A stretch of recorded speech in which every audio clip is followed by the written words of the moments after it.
Halos lahat ay nagtatanong doon sa aming bayan, sa gitnang kanluran na aking pinagmulan. Sila'y nalilito, ba't daw ako nagkaganito? Kung ano ang dahilan, ako lang ang nakakaalam.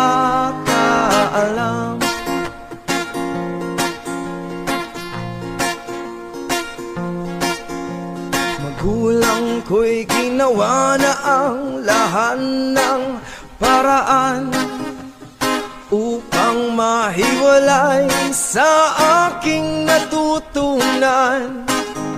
Subalit hiniwan ko ang binigay na karangyaan, at kung ano ang dahilan, ako lang ang nakakaalam.